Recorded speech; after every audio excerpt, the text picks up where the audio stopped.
Find other great podcasts like this one at podmoth.network.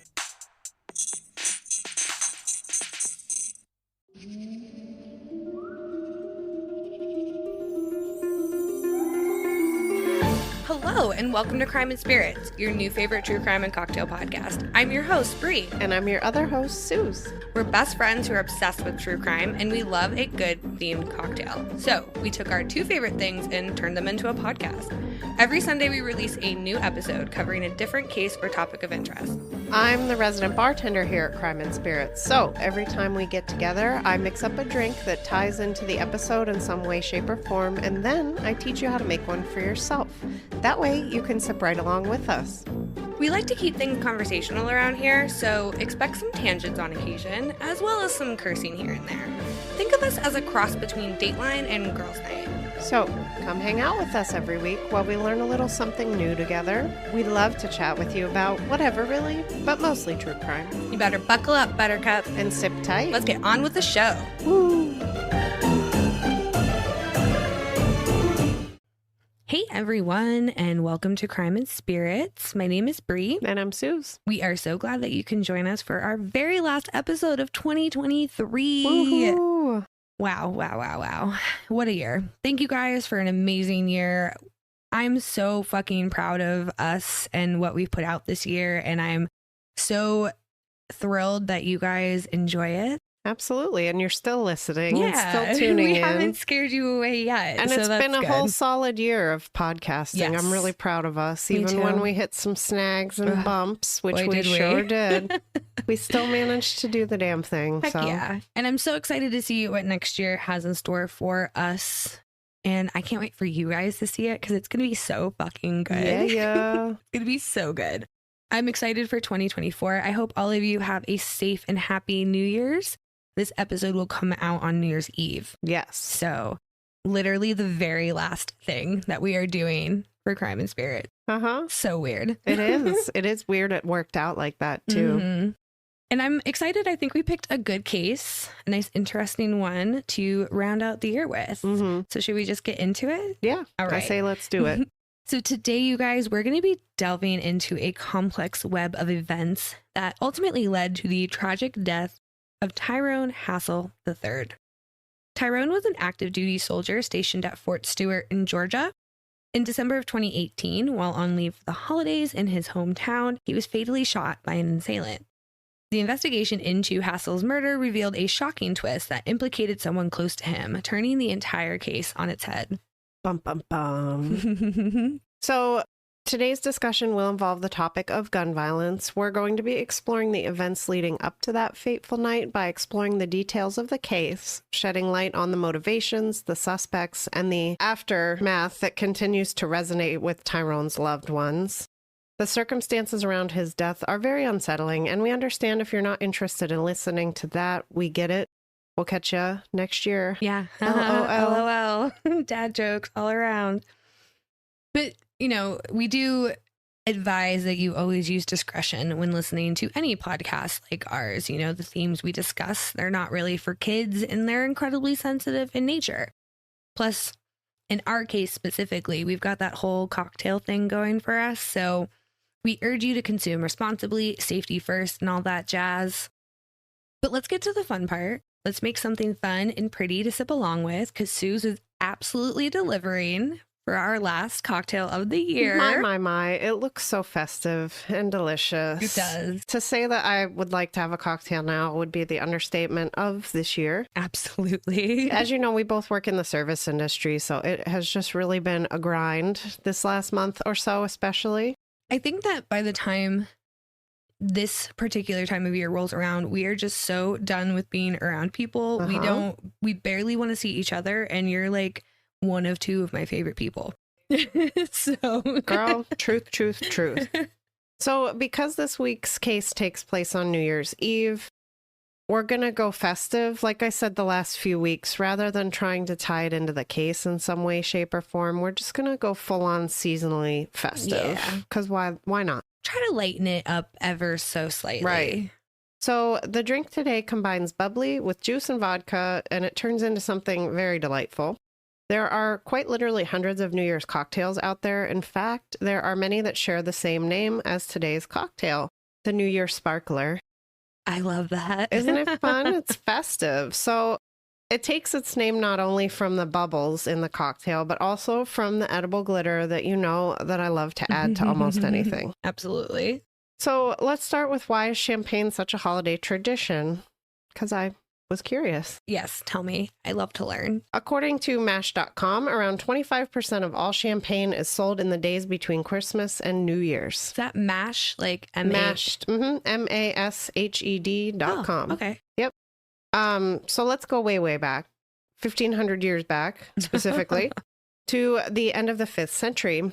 A man named King Clovis was fighting to defend his territory and unite previously independent groups under one rule.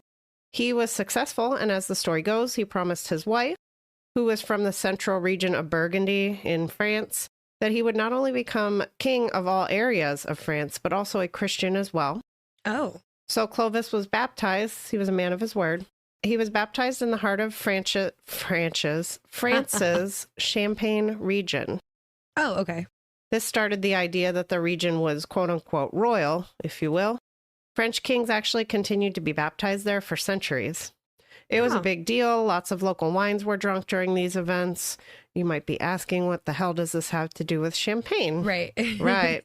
Let's fast forward to the end of the 1600s and talk about a Benedictine monk named Dom Perignon. Stop it. Yes, that one. It was a real guy. A monk, nonetheless. I don't think I've ever put thought into that. Nope, me either. I was like, holy crap. The How more interesting. you know. So sparkling wine was already relatively common around this time. So nobody would say that he invented champagne, but he did sort of crack the code on how to use red grapes to make a white wine. He expanded the monastery's vineyards. He developed the practice of using corks. And he figured out, in my opinion, one of the most important parts, how to secure the corks against the pressure that builds up inside a bottle of sparkling wine. You know, champagne goes pop. Sure does. You know what I mean? So this cemented the reputation of the Champagne region of France as a major producer of champagne. Huh. French royalty loved the bubbly stuff, so much so that King Louis, one of them, started making laws which governed what could be called champagne specifically and how it could be sold. Because, you know, only champagne made in the Champagne region of France is actual champagne. Everything else is just sparkling wine. A fake. That's the only true fact I knew about champagne. Yep. Outside of, you know, the basics of picking out wines Well, and stuff yeah. like that. Even that sometimes I'm like, meh.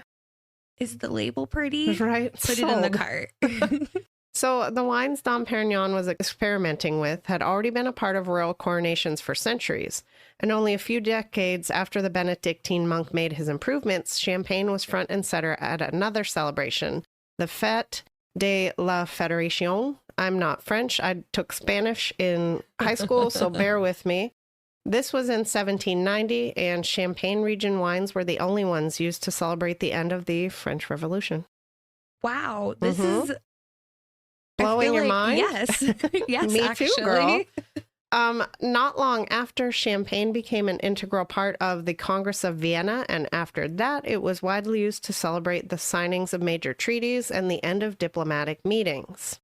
Interesting. So basically, that meant that champagne became the drink of choice at a huge number of landmark celebrations, from royal weddings to the scaling of some of the world's toughest mountains. It then also became linked with New Year's celebrations, which started first with Julius Caesar. It wasn't until the 1800s that staying up for a midnight party became a common tradition. And we know champagne was a major part of it from at least mid-century. So by the middle of the 19th century, champagne's popularity had undergone something of a trickle-down effect. So it started at the very top with the kings and queens who loved it. The nobility then wanted to emulate the royals. Right. The pseudo-nobility wanted to fit in. And the merchants, the middle class, and the working class felt like there was no reason that they shouldn't also be able to have some freaking champagne. Absolutely. They probably work very hard. They deserved it. They deserve it. So it just became more popular. It's and just then a thing now. Yep. By the end of the 19th century, most New Year's parties were serving champagne. In the 5 decades leading up to the start of the century, champagne sales skyrocketed from 6 million bottles per year to 28 million. Wow. And in the 1930s, a popular New York restaurant made sure it was the thing to drink. Because again, exclusivity breeds like envy and all that kind of stuff, you know? Yeah. The restaurant was called Café Martin, and it opened in 1902. It was run by a pair of French brothers, and it became just not the place to just be seen, but a place for the most fashionable, the who's who, all those people to show up to. Wow. The Martin brothers capitalized on the romance of their European homeland. They made it kind of exotic. They had a menu that charged $1.50 for dinner. And they also advertised their... Can you imagine? It was like a steak dinner or something ridiculous, too, for $1.50. But back then, that would have been extravagant. Like water for $1.50. I don't even think you could add a restaurants. side on, or a piece of bread for that matter. Right. In addition to the astonishing price of dinner, they also advertised a selection of 69 different champagnes. Their importing of these champagnes was a hugely profitable part of their business, and New Year's, along with other holidays like Christmas, etc., became their biggest, most profitable days. Interesting. Yeah. So they pushed champagne in a way that made their customers feel like it was special. Yeah. The Café Martin became, kind of, it's thought, the first place to become a champagne-only restaurant for New Year's, at least after 9 p.m. By the time that rule was put in place, it was such a trendy place to be in that people were more than happy to only drink champagne if it meant being seen in a super hot cafe on New Year's in New York City. I mean, just saying. Suze and I have it on our bucket list to do New Year's in New York City, but we don't want to be in Times Square. Nope. We want a hotel room overlooking Times Square. So we can just be like, haha. They don't let you pee when you're in there. Diapers. Did you guys know this? Yes. You are not allowed to pee. I mean, if you leave, you give up your spot. Right. But again, it all started here. Well, and you know what's crazy is that those people are sober. Mm-hmm. That changes my entire outlook on the entire thing. Yeah. I'd much rather drink champagne in our hotel room overlooking Times Square. Or even in our office recording our podcast. Absolutely. So the staff of the Café Martin actually upsold, if you will, or promoted champagne. For each bottle they popped and each cork they saved, they earned a bonus. Oh. So long story short, champagne was seen as a status symbol. It should be noted that although sparkling wines are produced worldwide, again, many legal structures reserve the word champagne exclusively for those sparkling wines from the Champagne region of France. That's just so funny to me. Isn't it crazy? Mm-hmm. But again, I don't know that I've ever had real champagne. The more I think of it, the more I think I've had only things from California. I agree. We just go for our basic barefoot. It's whatever true. We're feeling like for the night. This time of year, because it is leading into New Year's, a lot of that stuff is on sale. So I purchased with my eyes and with my wallet in mind. And you guys already know that your girls love a good deal. We do. So now that we've got our little history lesson, let's get to mixing. This drink is not only festive, but it's also super freaking easy. Yeah, easy peasy. We're using Barefoot Bubbly here. I picked a Brut Rosé because the price was right. It's pink. Our whole theme is pink with this one, so that's where we're going. You'll also want to pick up a very berry vodka, We have Pinnacle Raspberry, so that's what we're going to roll with. The only one I would say not to try is the red berry from New Amsterdam. I have heard it is not great. Don't do it. You'll also need some cranberry juice. If you want to add edible glitter to be super duper festive like we did, feel free. Absolutely. And I picked up some frozen raspberries for garnish, and I have a little spherical ice cube tray, and I actually put a raspberry in each one and then filled it with cranberry juice because I do like being extra. Yes. And it looks really amazing. It does. So you're using two things that are already in the drink, so you're not actually diluting your drink like ice would. Well, and if you think about it, fruit is something that a lot of people keep on hand, especially frozen fruit. Not everybody has access to fresh fruit. And it's such an easy way that you don't need to spend extra money on to elevate any cocktail that you make. Well, even like if you want a chilled white wine, frozen grapes, you know what I mean? Yeah. With this, it just happened to work out perfectly because we're using cranberry juice and raspberry vodka. Right. Like a match made in heaven. 100%. You want a champagne flute or Right. a wine glass, whatever floats your boat. So to start with, we just chilled the champagne flute. We put ours in the freezer while we were chit-chatting because that way it's nice and frosty. Next up, add 1 ounce of the berry vodka and 1.5 ounces of cranberry juice to the champagne flute. If you want to add your glitter, do it now, because next you're going to pour in your bubbly, which will then swirl up the glitter. It makes it look really cool. It's super neat. It's such a pretty effect. And easy. Yes. Very minimal effort with a big payoff, you know what I Yes. mean? And you just top it till you feel comfortable, however much that would be for your champagne flute. I Mhm. left a little bit of room so we could add a few of those raspberry ice cubes. Yeah, the ice cubes. And then that was literally it. So it's easy, it's delicious, it's striking, it looks good. It's good, right?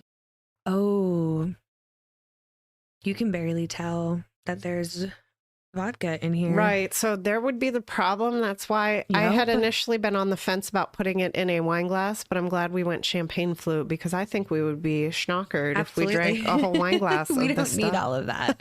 We still have one more day of work together. It's true. It's true. We can reserve that. Maybe test it out on New Year's Eve. Yeah, there you go. But like I said, that's the New Year's Eve sparkler. It's just really delicious. It is. Oh my Highly gosh. recommend. All right. So while you're wrapping things up with your cocktail or your cup of coffee or tea, whatever you are mixing up, we're just going to take a quick break and listen to a quick word from our friends over at the Bad Axe podcast. Hey there, fellow true crime aficionados. We're the host of Bad Axe, a true crime podcast. I'm Danielle. And I'm Aaron. Join us every Thursday for twisted true crime tales of dark deeds and despicable people. We focus on lesser known, unique stories with a new case each week. We've covered family annihilators, cannibals, revenge killings, killer kids, mysterious murders, survivor stories, and much more. We've even tackled stories of people who blamed zombies, vampires, ghosts, and voodoo for their bad acts. Of course, we know they're the only ones to blame. You can find us everywhere you get your podcast, or you can visit our website at badaxepod.com. If you like fresh stories and new perspectives on crime, Bad Axe will be your new jam. Join Bad Axe every Thursday. Stay safe, y'all. See you soon. All right, my friends. Let's get into this. All right, let's dark do it. and twisty tale. So this is a tragic story that highlights the complexities of human relationships, betrayal, and the lengths to which individuals can go to when under the influence of emotions like love, jealousy, and desperation. And that is quite the trifecta there. That really is a lethal combination right there. Truly. This story revolves around Tyrone Hassel III, a dedicated U.S. Army sergeant, and his wife, Kamaya. So Tyrone was born and raised in Benton Harbor, Michigan, to parents Tyrone Hassel Jr. and LaShonda Jones. His family was a loving and stable one and stayed that way even when Tyrone's parents divorced. Tyrone was about 10 years old at the time, and thankfully his parents really did the damn thing correctly. They co-parented very well. So he was able to foster and maintain a close relationship with both of them, which would eventually go on to include future step-parents and half-siblings. Both of his parents remarried and had other children. Dad had 2 more sons, I believe, and Mom had 3 children. All 5 of these step-siblings, or half-siblings, really looked up to Tyrone tremendously. Tyrone was a busy kid and pretty much was always on the go, doing something, getting into some kind of activity. While in school, he studied hard and played sports even harder. In high school, he was an honor student and a star baseball player. And while juggling both of those, also earned an honor scholarship. So super smart cookie. I'm just saying, the kid worked real freaking hard. And was a very well-rounded individual, even at such a young age, which you don't see very often. It's true. His original plan after graduating high school was to continue his baseball career in college. That changed, however, once Tyrone started his college studies. He realized what he really wanted was to join the Army. Now, initially, his parents were not on board with this decision, but ultimately they supported their son and wound up being incredibly proud of his accomplishments. He enlisted and got stationed at Fort Carson, Colorado. During basic training, he met a fellow cadet named Kamaya Martin. It was a chance meeting that occurred one night while Tyrone was out with some friends and would forever change the trajectory of both of their lives. So Kamaya is originally from the Atlanta, Georgia area. She had joined the Army right out of high school and, like Tyrone, was in basic training. According to his friends, Tyrone was head over heels for Kamaya, just completely in love at first sight, and almost immediately, he was completely devoted to her. It didn't take long for Tyrone to take her home to meet his family. She made a great first impression, came across as very sweet and very kind. Tyrone wasted zero time putting a ring on this girl's finger and went on to officially marry her after one single year of dating. Their anniversary, or I guess wedding date, May 17th, 2017. The newlyweds were then restationed together in Fort Stewart, Georgia, where Tyrone was quickly promoted to the rank of sergeant. Which, on one of the documentaries I watched, I think I watched the A&E one. Oh, mm-hmm. And they had mentioned that the way that Tyrone had gotten promoted in the Army was unheard of. And I mean, he was, 23? Yes. When he passed away? He was like a baby. Yeah. So this, 21 at this point, he was really working his took us off. He really was. Not long after the move, Kamaya announced her pregnancy. Tyrone was ecstatic when he found out. His mother was the first person he called with the good news and excitedly informed her that she was going to be a grandmother. Aw. The entire family was just so excited about this new baby that was going to be joining the family. Approximately 9 months later, Tyrone and Kamaya welcomed their son, Tyrone Hassel IV, into the world. Normally I'm always like, okay, guys, how many of you I know. does there have to be? But there's something about this story that's just incredibly heartwarming. Yes. I like everybody except for like 2 people in this story. Right. Very much. Now, Tyrone was incredibly happy, and he was just so proud of his family. He soon bought the 3 of them a house, thanks to his quick ascent in the chain of command in the Army. Tyrone was doing well for himself, and he was able to comfortably provide this for his wife and child. When the baby was around 1, Tyrone unfortunately got deployed to Korea. Kamaya followed not long after. So they were obviously both overseas. They were gone for around a year. So the baby stayed with Tyrone's father and stepmother during this time. Tyrone would FaceTime his son every night. And honestly, I think that's freaking adorable. Oh my gosh. Yes. Because the baby's so young, you know what I mean? You want to make sure he remembers your face. Or And I even was just like, your voice. Aw. I feel like that would even be something. I don't know what kind of information babies take in at that age, but I don't, honestly, we probably all look like blobs to them when they're 1, for all I know, yeah. When Tyrone and Kamaya arrived back stateside in October of 2018, Tyrone felt determined to make up the time he had to spend away from his family. Later that year, the trio traveled to Michigan for the holidays, which brings us to New Year's Eve. Tyrone and his family were at a party hosted by another family member. Kamaya stayed back home, so all of them were staying at Tyrone Jr.'s house. That is Tyrone's father. Yes. It can get a little confusing. Kamaya stayed back with the baby because I think Tyrone's stepmother was on call that night and Tyrone's father was with him. So it was just her and the baby. Just before 11 p.m., Tyrone let Kamaya know that he was heading back with a plate of food for her. He was just going to drop it off before heading back to the party, which I think is so sweet. I agree. The party was kind of described as something just low key, the family getting together, cooking together, just kind of getting to spend some time with one another. Vibing kind of deal. And it's people in the military, it's hard when you're deployed and all over the world / country, it's hard to get back home. So I'm sure everybody wanted to see Tyrone. I mean, Michigan is not super close to Georgia, right? Or on opposite ends of the country. I mean, really. Essentially. So I could understand all of that. And again, bringing some food home for his wife like a good man. Right. So he does just that. He brings her the food, says, "I love you, bye," and goes out the door. Before he could get inside of his vehicle, a man in dark clothing walked straight up to him and fired 3 shots before retreating. Kamaya, who was in the living room right inside of the house, heard the shots go off. She went and got her son settled and ran outside, found her husband slumped against his truck, barely breathing and completely unresponsive. Kamaya called 911 right away. There's a recording of the call. It's super easy to find on the internet. We're going to have some links of the things that we watched and did to prepare. We mentioned this when we were covering the Chris Watts case, but this is something that's 2018. That's kind of like right around our cutoff for things right now. Mm-hmm. But there's body cam footage. Yep.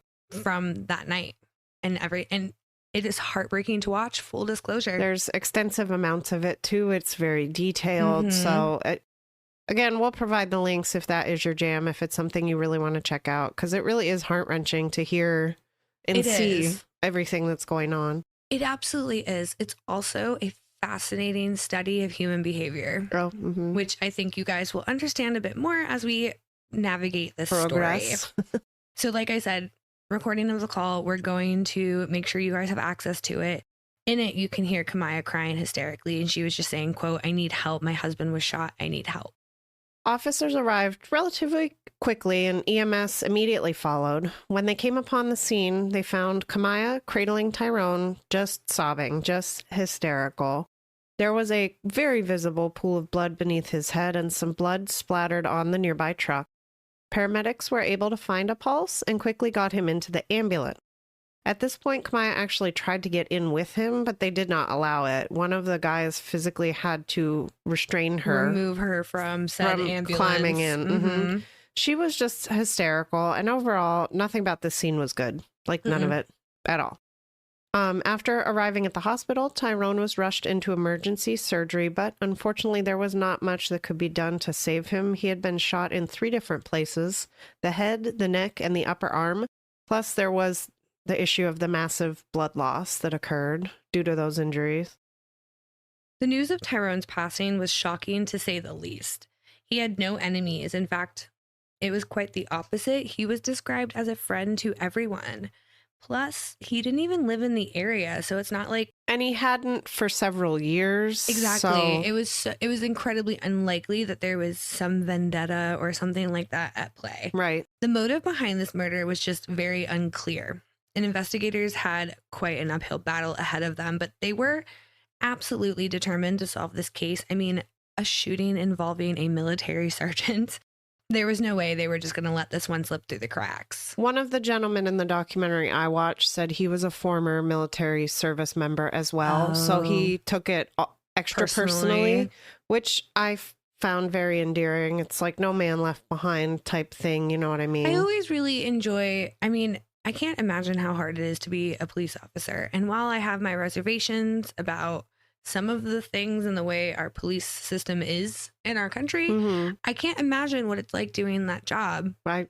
And having to do all of this. I would hope that every person would be like, I need to figure this out. Right. I know it's not realistic. That's more of a rose-colored glasses way of looking at it. But I'm sure they do take every case slightly personally. You know what I mean? It just seemed this man was like, we were going to solve it. I really don't care what we have to go through to get it done, but we're going to get it done. Well, and then without having that knowledge, I kind of assumed it was one of those things where we don't want the army coming down on us for not figuring this out. Right. So either way, they had a shit ton of motivation to get this figured out as soon as possible. So at the crime scene, we're going to kind of briefly go over some of the things they found. First thing was 5 spent shell casings as well as a single spent bullet. Officers also located some footprint impressions to the west of the truck in the garage. It appeared as if the individual here had to run through that specific area. It had been raining off and on most of the night, so the prints were very fresh. So that led them to assume they were specifically from Tyrone's assailant. It's not like they came the next morning or something. Right. It was literally within minutes this investigation began. Exactly. Investigators poured a plaster cast of the impression for later analysis, which is always a good idea. Love to see it. I thought this little bit was really interesting. So they brought canine units into...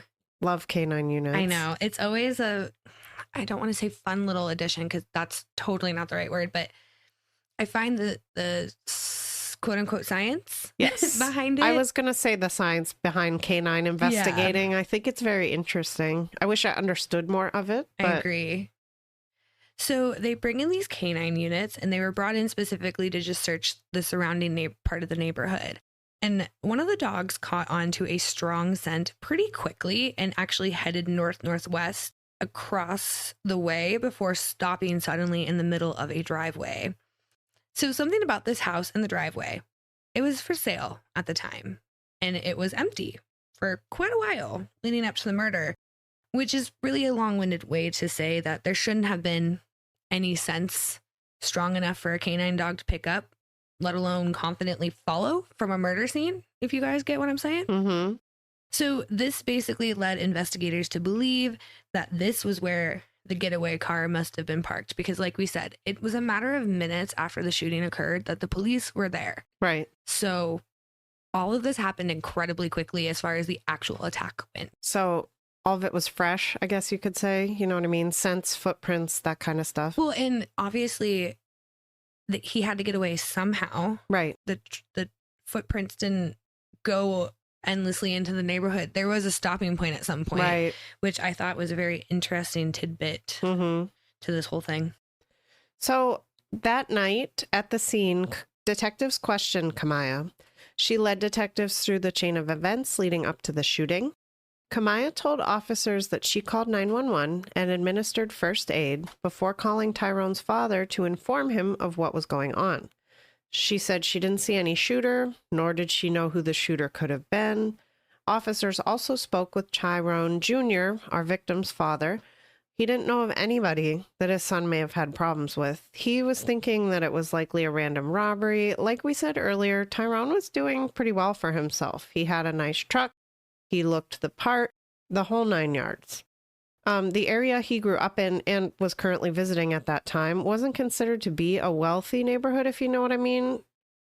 It wasn't like ghetto and run down. It was just a nice, quiet neighborhood, but it was not like super fancy or anything. You know. Well, and I think that just like with any parts of any city and neighborhood, there's people there that do things out of desperation. And at this stage in the game, the way the world is, it doesn't matter where you are. Right. Shit's going to happen. True. If it's going to happen. People are awful. Moral of the story. Long story short. At any rate, Tyrone's father thought that perhaps someone noticed the nice clothes, the jewelry, the truck, and decided to just try and take it. This was quickly discounted, though, because Tyrone's wallet and cell phone were still on him. His truck was obviously still there. The keys were literally in the ignition. So there was absolutely no way that this was just a robbery gone awry. Right. No way. I think that if that was more likely of a scenario, the crime scene would have been way more haphazard as well. I feel like there would have been more evidence of a struggle, because this person wouldn't have just come up and been like bang, bang right in the face. He would have tried to take something first. Right. So even that it didn't fit right. Well, and like we've discussed before, robbers want the money, the jewelry, the vehicle. They don't want to kill people. That's not generally, what robberies are about. So I'm glad they discounted it quickly and didn't follow it for no reason. Right. So the homicide division is brought in on the case at this point. Soon after, authorities received a call about another shooting in the area, which occurred around 5:30 a.m. that same night/morning, depending on how you want to look at it. And this occurred just 2 miles from Tyrone's father's home.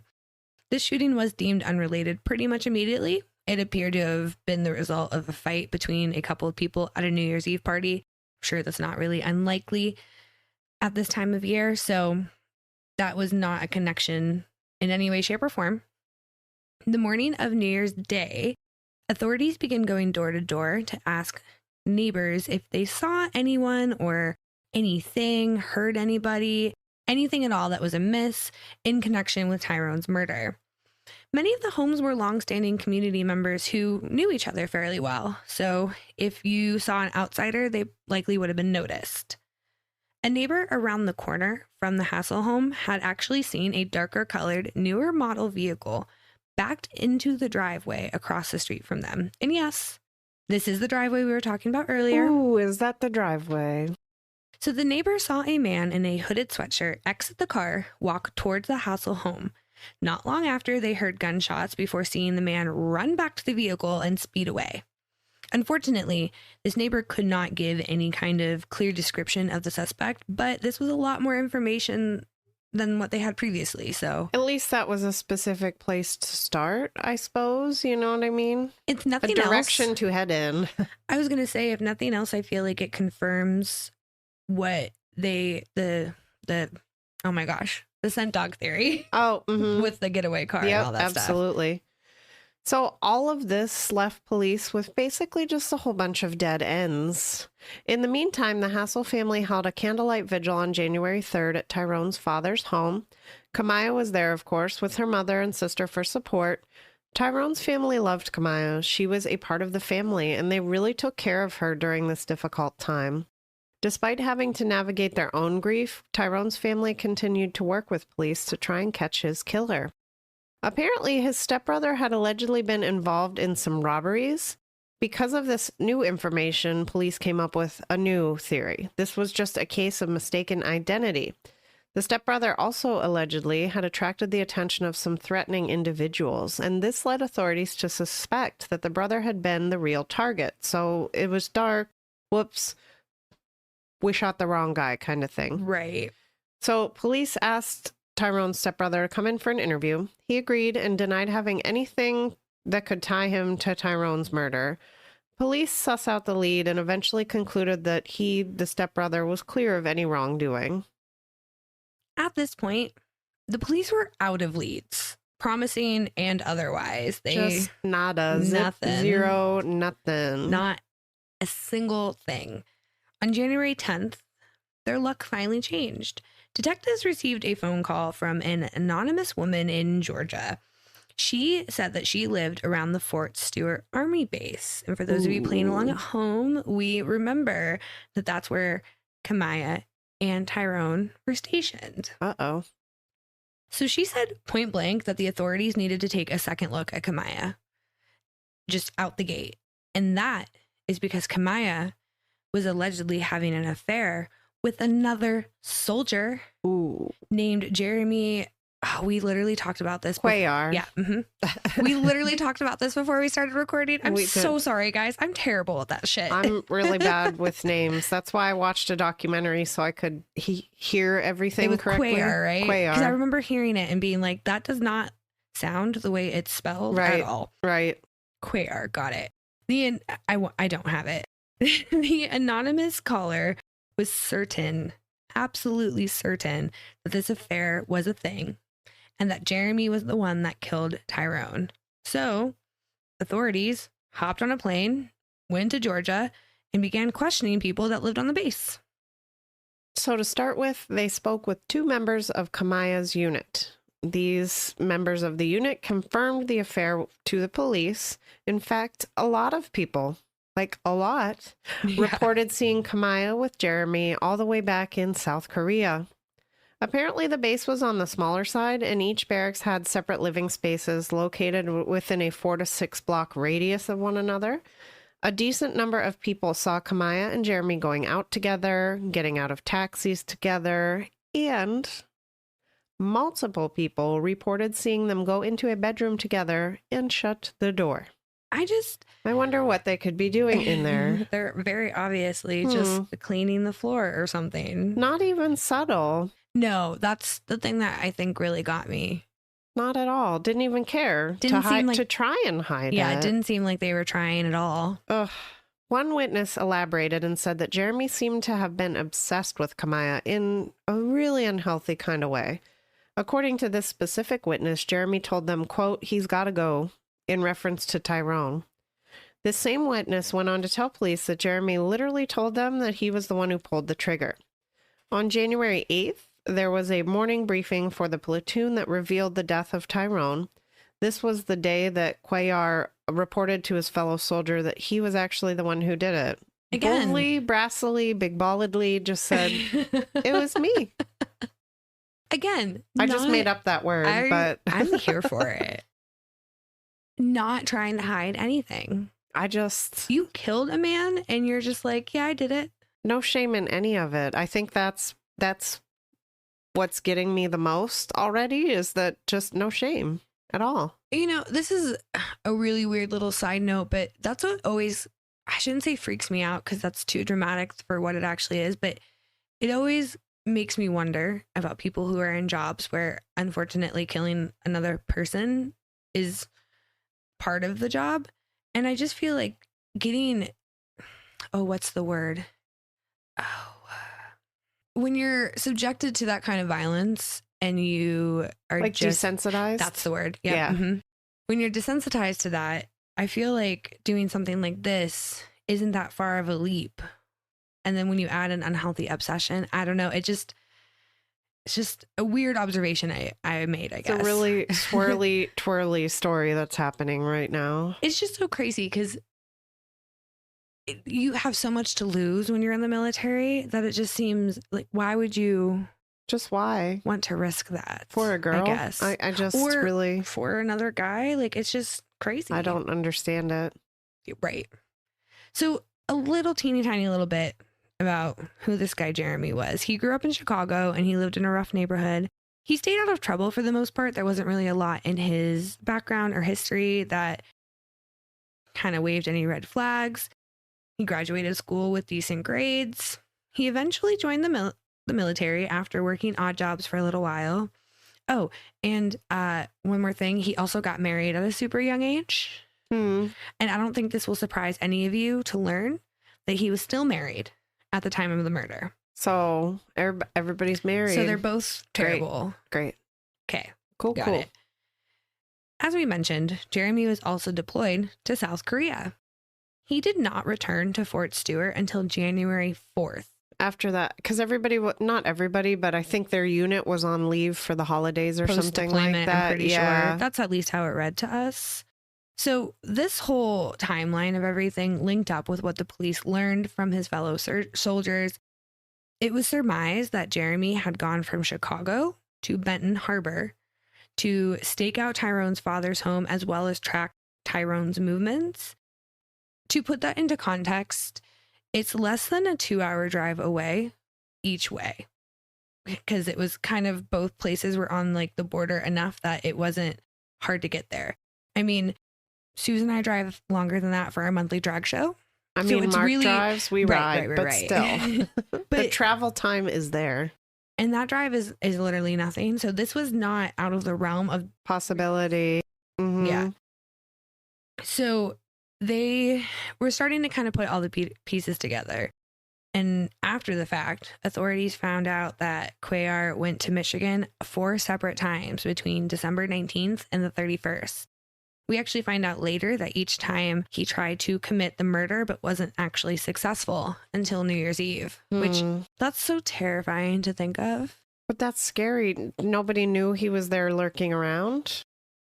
It does amaze me that some people are not aware of their surroundings. And I think for me, it's definitely like a trauma response, but it's crazy to me. Cell phones have really... From doing this, I'm like, well, I can't trust anybody. Right. I need to make sure I know what make and model that car is. You know what I mean? It's funny because Mark always, for a long time when we would go outside to get into the car, if I wasn't on the right side to go behind the car, I would always cross in front of him. And he was like, why are you doing this? I'm like, well, I need to check the back seat. And he's like, why? I'm like, because well, what if there's a murderer there? You need to check the back seat, especially if I'm alone and if like I'm out shopping or something and it's dark out, because it gets dark at 4 p.m. Like, it's really though. Always be aware of your surroundings, friends. He always thought it was so like a funny, quirky thing that I did until I like sat him down and I explained like, no, there's actually like a real reason behind this. This is, everybody should do that. Yeah, that's saying your PSA for the day. Right. Check the backseat of your car before get into the car. So pretty much immediately, police issue a warrant for Jeremy Cuellar's arrest. They find him at home in Hinesville, Georgia. They took him into custody in a quite literal towel and flip-flops. He had just gotten out of the shower. I just thought that was a hilarious detail that needed to be included. Good. Because they literally were like, you can't get your shoes. You're wearing this. Yeah. This is what we're booking you in. We are apprehending you in what you're currently wearing, which is a towel. Ha ha. You're lucky Ha, ha, we ha, let ha. you get flip-flops, Right? I think.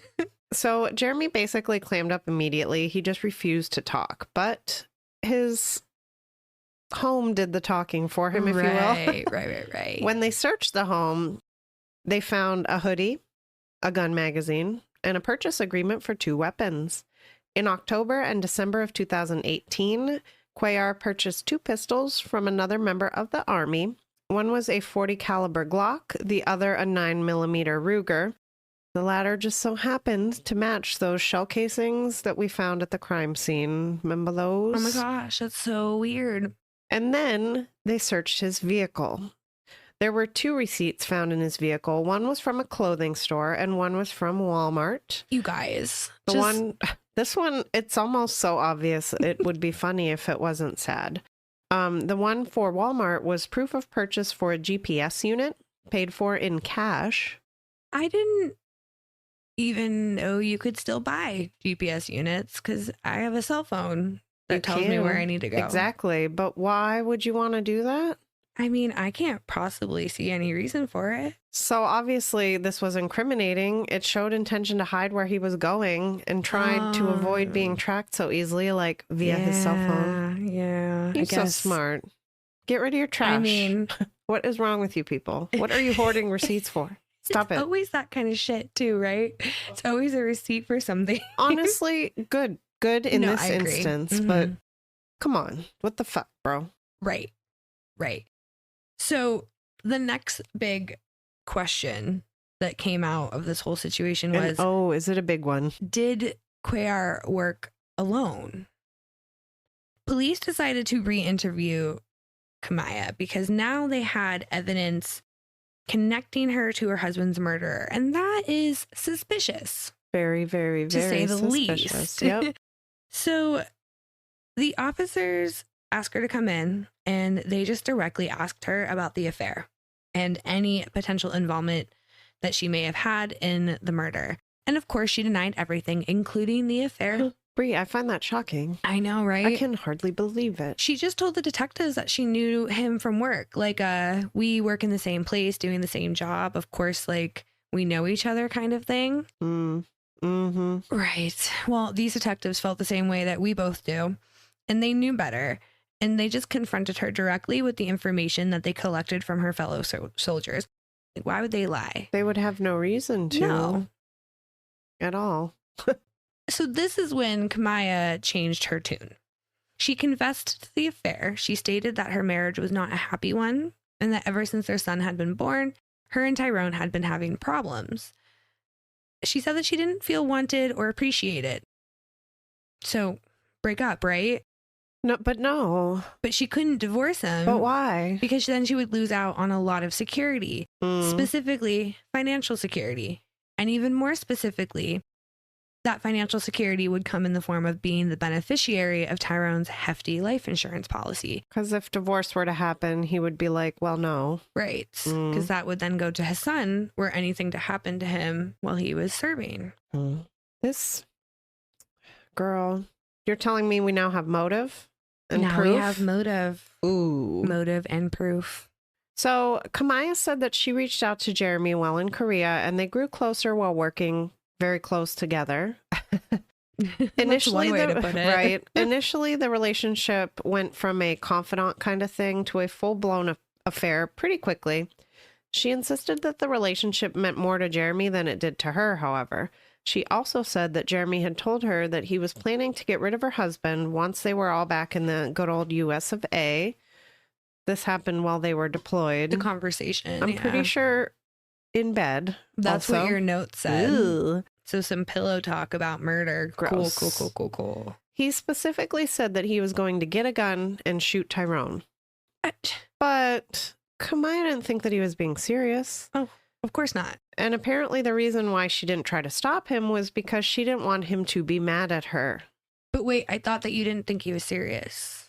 So which is also, it? we're talking murder here. We're not talking Talking about murder of like your not going to a husband. party or something. Like this And is the father of your child. That's insane to me. I just can't. I guess my brain, again, I'm glad my brain is not wired in this fashion. Right. So I will never understand it. But also, what the fuck? Yeah. Just what? But I also wish I understood it because it's hard for me to reconcile Right. these behaviors Why and are these you kind of acting people. a fool like this? Right. So it's weird, but like she didn't want him to be mad at her and she was like mildly scared of him, but they still continued the affair after returning to Georgia.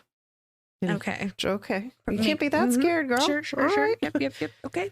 It was around this time that Kamaya realized that Jeremy was being sort of kind of serious about killing her husband, but again, she was just too scared of him to speak up because according to her, Jeremy had quite a temper. Okay. Okay. I could understand making a poor choice, going into an affair with somebody, them turning out to be potentially violent, and you needing to get out. But in that moment, you go to your husband and you say, I fucked up and now I'm scared. Right. And he hopefully would prevent you, the mother of his child, from coming into physical harm. And then you guys can figure out the rest later. Well, yeah. But like, just to be like, well, I'm too scared to say anything. if you're that scared of this person, are you not scared that they're going to come after your kid? Or you? Or all of you? You know what I mean? Like, if they're that unhinged, like, she couldn't be that scared if she was still sleeping with him. I'm just putting that out there. In a situation like this, I'm inclined to believe that. Only because, I mean, trust me, Susan and I are both well aware there are situations where that sentence does not apply. Oh, yeah. 100%. But that's not what's happening here. To me, it's so obvious that she's just trying to be manipulative. Yes. At the end of the day. day. And then lie about it because she got caught. Right. Exactly. Especially because you just mad you got caught.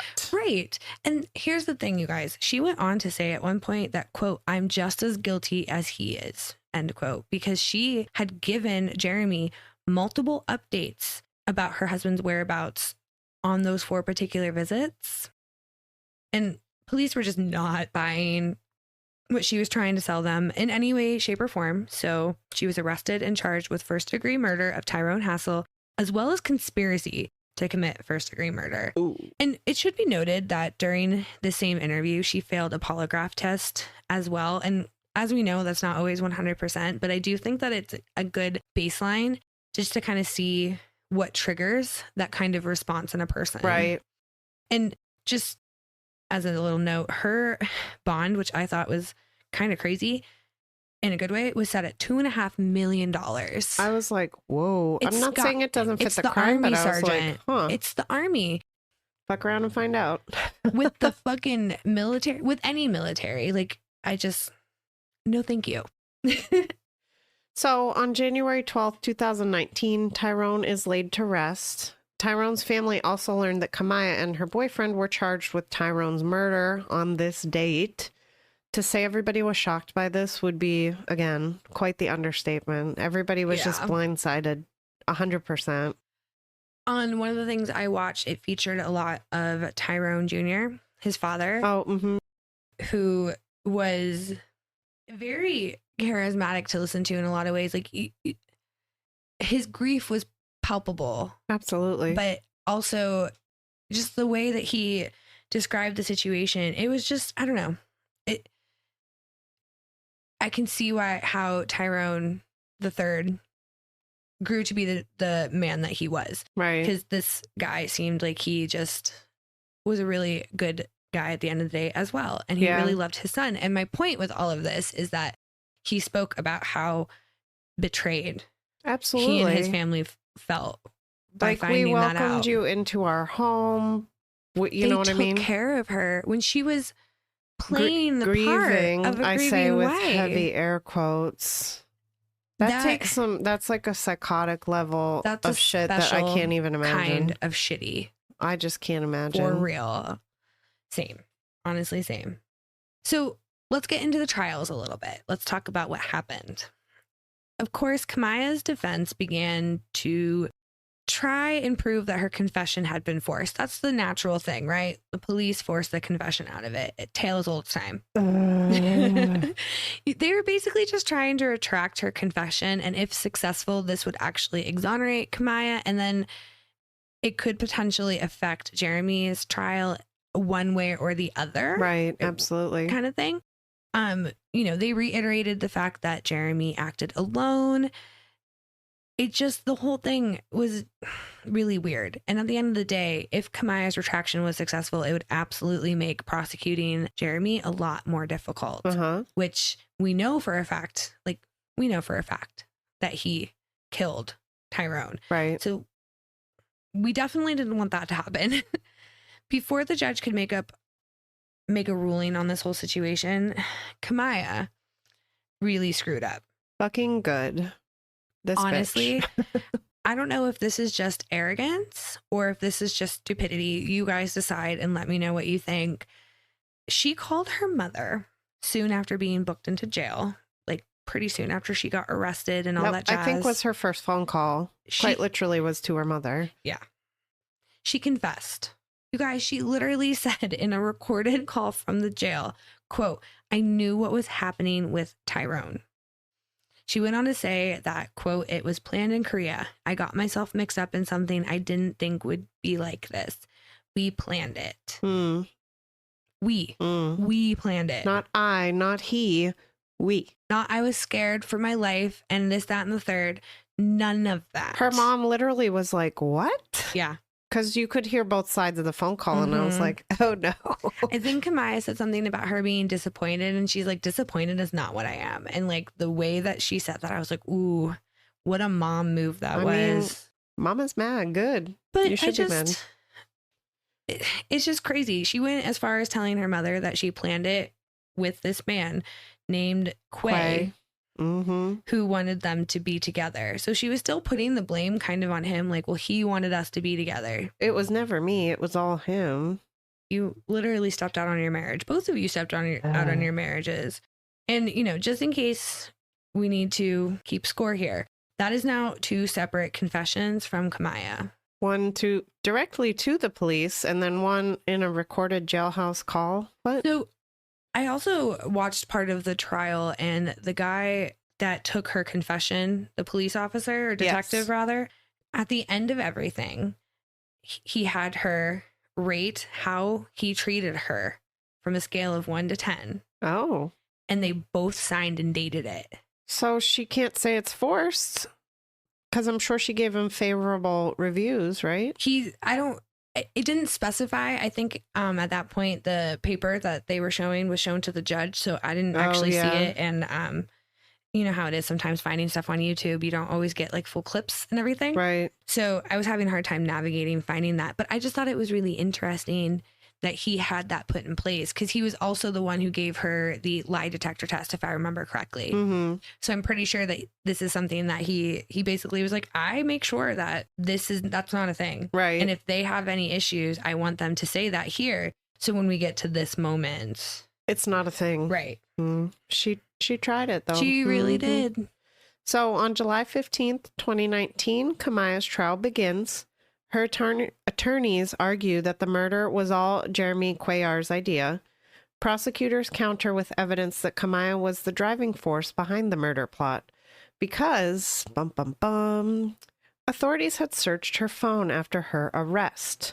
So there was evidence of Kamaya communicating with Jeremy through Snapchat. They thought... Fucking Snapchat. Because the messages have like a 24-hour lifespan or whatever. Right. They'd just be gone forever. That's not entirely accurate. Nothing's gone forever from the internet. Right. Especially if you have a good Penelope Garcia in the ranks there busting through shit. So Kamaya had actually deleted her Snapchat account a few days before her arrest. However, whoopsie daisy, Jeremy did not delete his. He seemed incredibly confident in what he did. That does not surprise me. So authorities were able to piece together Kamaya's username, and from that point, they were able to go back and see all of the Snapchats going back and forth between Jeremy and Kamaya. The plan for the murder began to take shape over 6 months before Tyrone's death. The relationship between Jeremy and Kamaya became intimate around April of 2018. Kamaya told Jeremy around this time something like, quote, "If my husband's out of the picture, we could be together," end quote. That doesn't sound so was like... he obsessed, or is she trying to work an angle? Or did they... Was it mutually awful? I was going to say, it sounds like it's mutually awful here. So Jeremy Cuellar loved Kamaya so much that he was quite willing, obviously, to do anything for her. And then on New Year's Eve, Kamaya messaged Cuellar rather urgently. Basically, she wanted it done before the Hassels were going to head back to Georgia on January 2nd.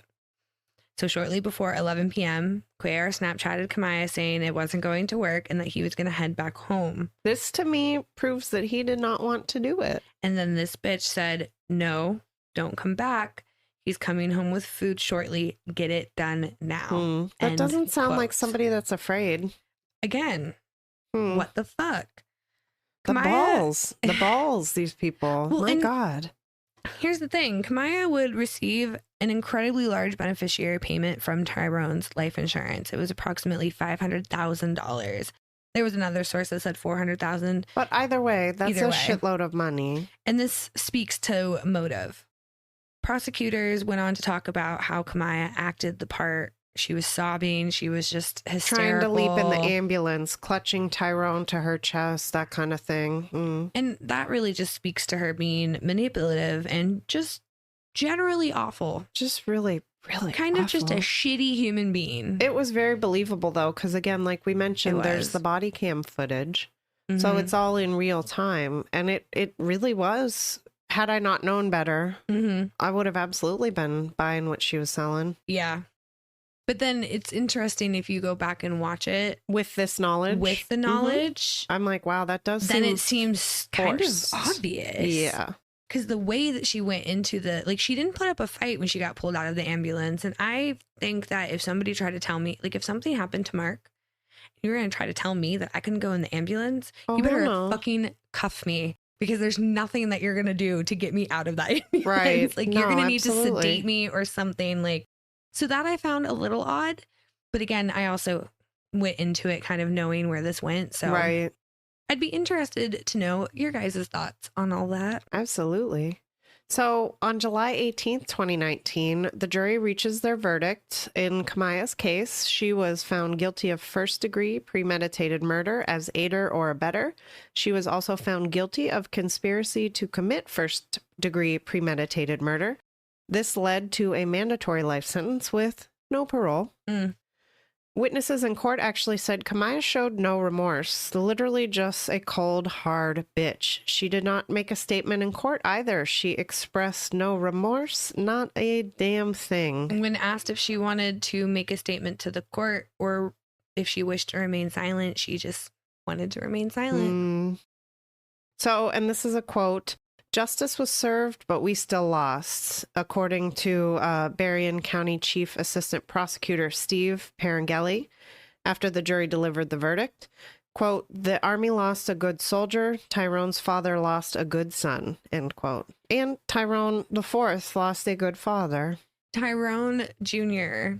was very upset at Kamaya's choice not to testify because he, as well as the rest of the family, were hoping to get an answer as to why this happened. Just why? Yeah. Why did you set this up? Why did you cheat?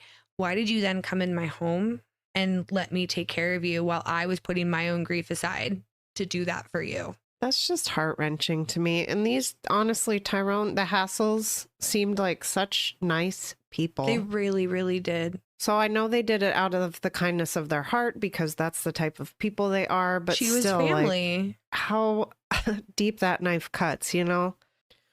So Tyrone's mother, LaShonda Jones, had words for her daughter-in-law that were not very pleasant. She said, and I quote, "I want you to spend every day suffering behind bars for the rest of your life. And I hope every time you close your eyes, my son taps you on the shoulders and smiles." Apparently, she said. Dang, I just got chills. Mama don't pull no punches. She said again, "You're a cold-blooded murderer. You killed my son without emotion or pity," end quote. I mean, she wasn't wrong. All of that is true, though. And very clearly, like, no remorse either. So, If there was remorse, she did a fantastic job at hiding it. I honestly feel as though in this instance, her remorse was only for herself because she got caught. She had none for Tyrone, none for her son. I don't even know that she had any, period. Yeah. Honestly, I don't think that she felt ashamed at all. Ugh. I mean, that's just... an That's assumption, so but gross, though. yeah. How can you do something like this and not feel anything? I just don't. Yeah. I don't get it. There are some days where I feel all the feelings, and then there are days, and it's so much, but I'd rather feel that than whatever this is. No, absolutely. And then just avoid. God. Ew, icky. So things kind of wrapped up fairly quickly after Kamaya's trial. After her conviction, Jeremy decided to just take a plea deal rather than go to trial. I think at that point he knew if the writing was on the wall. If she was convicted, he would was going also down. be. Mm-hmm. So he pled guilty to second-degree murder and was sentenced to 65 to 90 years in prison. His only request was that he be able to speak with Tyrone Hassel Jr., Tyrone III's father. Cuellar said, quote, "I'm truly sorry. I know that ain't worth shit." End quote.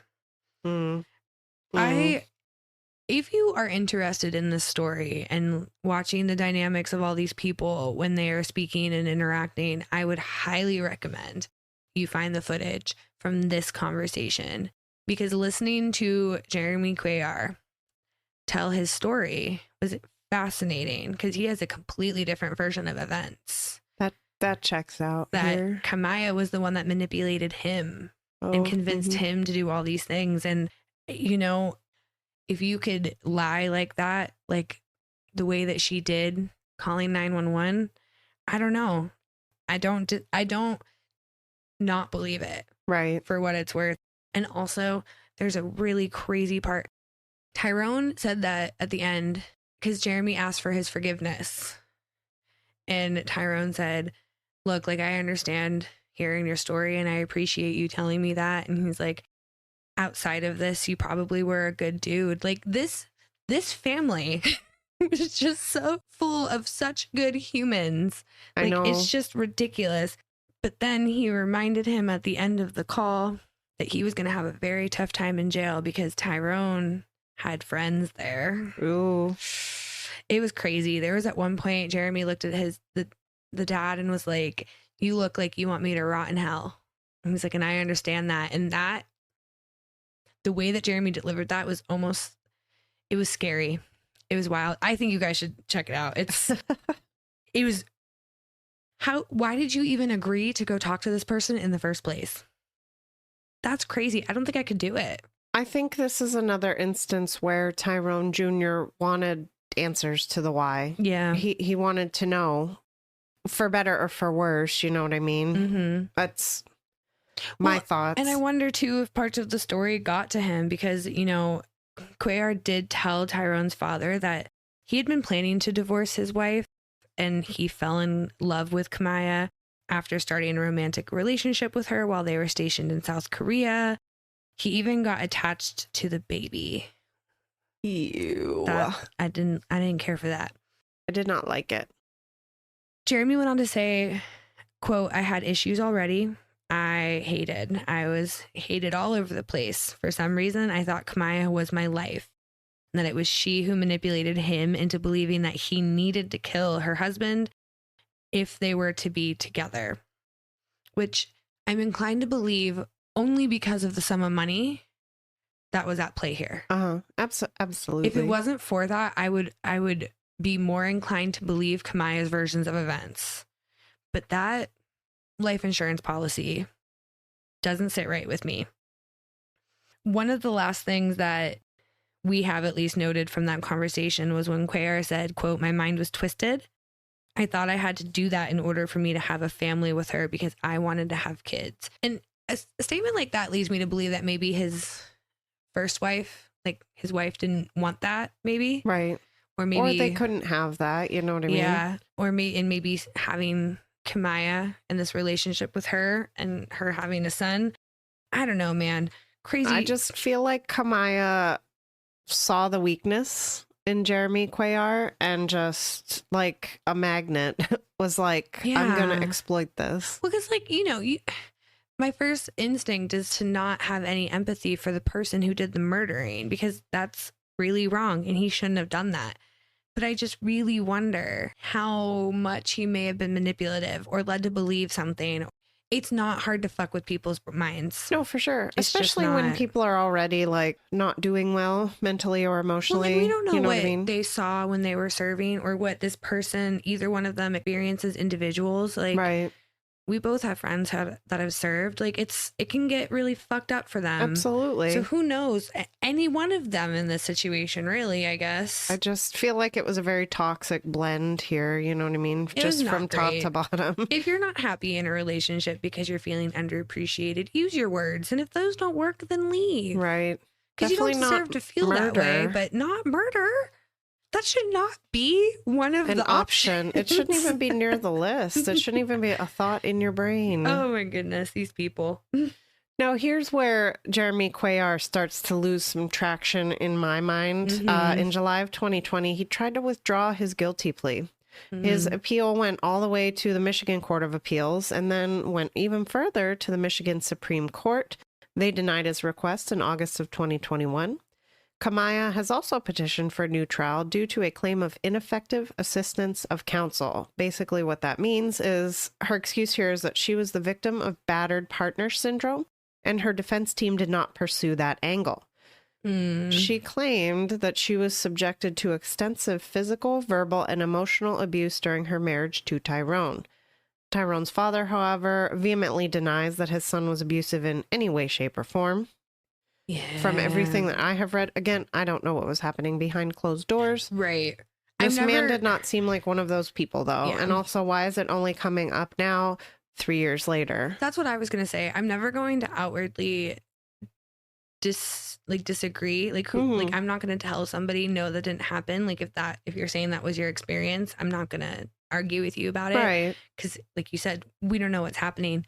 But I mean, I've been around really violent men in my life, and they certainly didn't behave the way that FaceTiming their children anybody once a in this day. story behaved. I know, exactly. You know? Right. Very good point. You can't blanket statement this kind of shit, but it just doesn't feel right. She tested it out, though. And like you said, 3 years later, why didn't you make that statement in court? You had the opportunity. The court documents are one of the linked sources. I tried to read through them. They made my eyeballs go crossways, so I sort of gave up pretty quickly. But that was the main focus of her appeal, was that her counsel did not pursue this specific angle. Interesting. So, okay.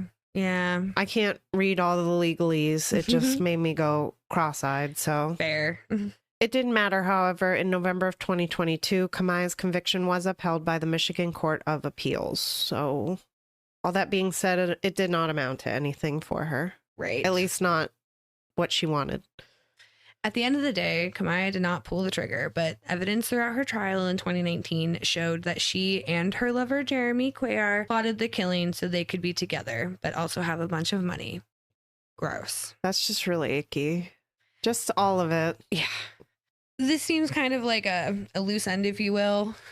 In case you were wondering, both of them were dishonorably discharged from the U.S. Army. I mean, I would have fucking hoped so, but you never truly know. Well, I mean, they let Stephanie Lazarus resign rather than fire her, so... That's a whole nother rage-filled idea. The last little note we'd like to make is to just mention where Tyrone's son is currently. Aww. He is being taken care of by by his father and stepmother in Michigan.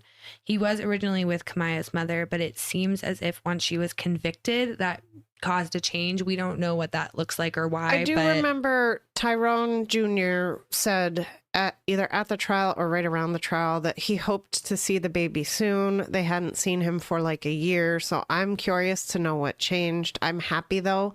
I feel like Tyrone IV he's being raised by some really great people. Yeah. So I hope he's got a bright future ahead of him, despite not having either parent in his life. And that's just it, right? At the end of the day, that's who suffers. You know what I mean? Tyrone's family, Tyrone's son. Kamaya's not suffering.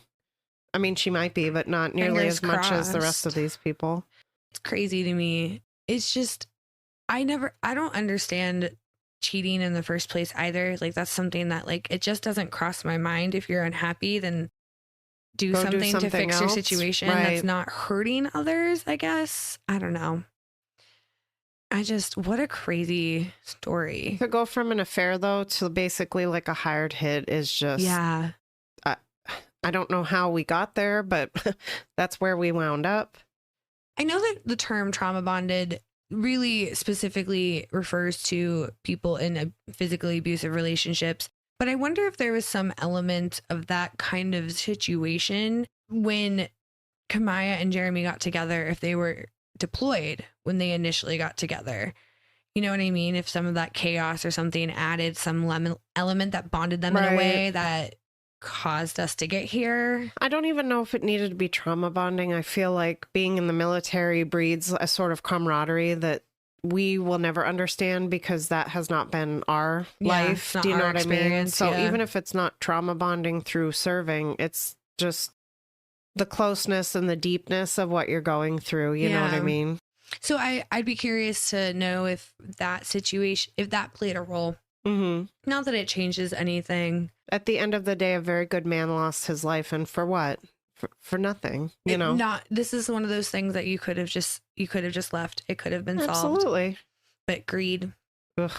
Money, man. Green-eyed monster, man. It makes people do some wild shit. I just don't get it. Me neither. And on that note, we're going to wrap our episode. Yeah. For the very last time in 2023. But we are going to end it there. And I are going to skedaddle. Thank you guys for your support while we do this crazy little thing. We just really appreciate you so much. You have no idea. Be sure you're following the podcast on social media so we can hang out. We will be active during our time off, so just keep that in mind. On Facebook and Instagram, we are at Crime and Spirits Pod.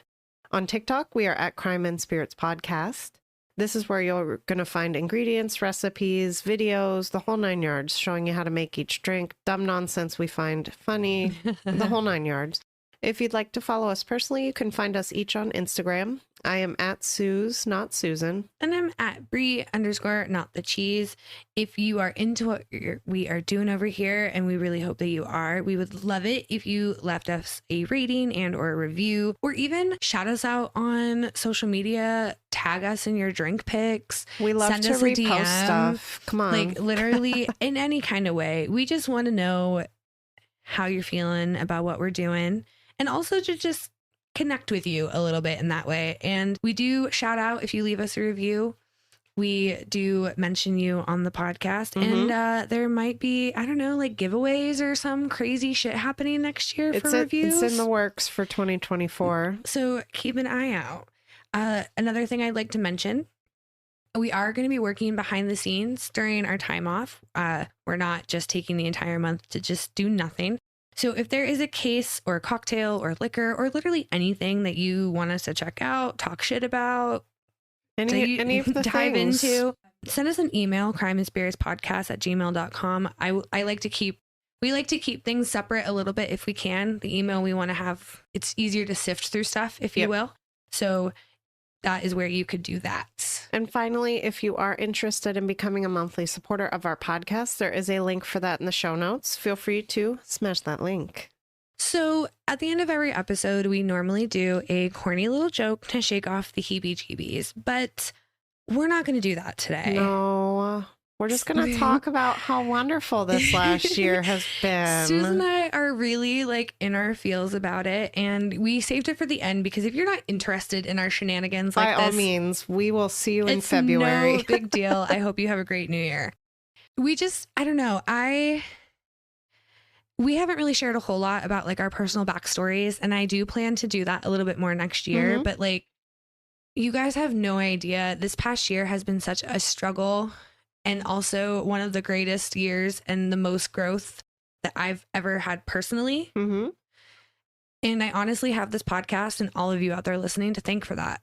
Why? And I really feel like no matter what the world threw at us this year, we persevered. We did. We did the damn thing. We really did. And this is something that I've always wanted to do. I've always wanted to put myself out there. I've always wanted to build some kind of community where we just get to learn about new things, that we get to educate ourselves, that we get to support each other and lean on each other. And I'm hoping, Suze and I are both hoping that this is just going to be the beginning of some really fucking cool adventures. Absolutely. And it is. We're determined to make it so, come hell or high water. And it's just been such a fun experience. You know, I mean, a year and a half ago, we didn't even know what microphone to use. We literally sat in a pillow fort on the floor and recorded. Oh my God, we did. I forgot about the pillow fort. We didn't plan any of the drink stuff. We didn't plan hardly anything. And look, No. I just think of where we started and where we are now. And I'm just so proud of us. I am too. I am too. And I'm so excited. And the fact that we put this out there, and not even just the fact that we have been able to successfully produce this podcast since April of last year, you guys are listening to it and you like us. And you keep coming back for more, I think. I sometimes look at our numbers and I'm like, I really can't believe this is true. I know. It seems too good to be true. And we have you guys to thank for that. Yeah. We're so appreciative every week when you show up, when you like our shit, when you share our shit, when you leave us a review. It just makes our freaking day. There's so many times where Suze and I are just sending screenshots to each other. With, Like excitedly, crying like, emojis "Yay, and stuff. Look And what we did. it's super fun. And, you know, we want to lean into the mixology aspect of what we're doing a little bit more. We want to do a little bit more like more formal education in that area. We want to dive deeper into some topics next year. We're going to restructure things ever so slightly. Maybe just do more groups of certain topics, things like that. If you have any suggestions, hit us up, let us know. As you know, we love a good theme. Yes. So one of my favorite parts of the year was the summer of serial killers because it was very, I don't want to say nice because it was not nice, Right. but it was very interesting to work within a specific kind of format and really try and fit our ideas into that. Yeah, and it forced us to think outside of our box a little bit, which was fun. And also, I just love learning things. And It's so true. getting to dive into a specific topic for a little while, I think overall just ended up with us creating better content. Absolutely. So we have so much in store for you guys next year. And I know we've said it a million times, but thank you from the bottom of my heart. Yes, we're just so thankful for all of you out there. Yep. And before I cry, we're just going to go because I'm so emotional today and I've been in my feels all week and it was the full moon in Cancer. And it's like, I don't know what you guys want from me. There has been a lot. And the holiday rush and all that jazz. Holiday. And then Mercury went into retrograde, not to be that girl, but I'm going to be that girl. And You're then allowed. the full moon in Cancer, which is one of the most like, I mean, Pisces is the most emotional, but there's a lot It's up happening in there. Cancer too. It's been crazy, but ultimately, this is the most fun I've ever had. Mhm. And Suze and I have both we've just been through some shit to get to this point. Yep. And I don't know about you, but this has just given me such a sense of purpose Absolutely. in my life. And I also want to take a super quick shout out to like our friends and family members who actually know us in real life and have taken the time to support us because you guys have been here since the first day. Even when we sounded like we were yelling down a hallway and there were bumps and horrible sounds. Oh, it's so bad. But it's gotten so much better. Yeah, And we're only going up from here. 100%. I don't think that we can truly express what this experience has been for us. And I can't wait to continue on with this journey. Absolutely. So we're going to shut up now. we might do another. We were thinking about maybe doing like a Don't Drink with Strangers to kind of elaborate a little bit more on some things. Mhm. Also, if you guys have any ideas for like bonus episodes that you might want next year, we want to make that more of a regular thing as well. We're gonna test it out. You just let us know. Hit us up via You're the gonna email. Get so sick of us. Just kidding. They love it. Just kidding. You know you love us. All right. Thank you guys for a stellar year. And we will see you in February. Yes. Happy New Year, guys. Happy New Year. Love you. Bye.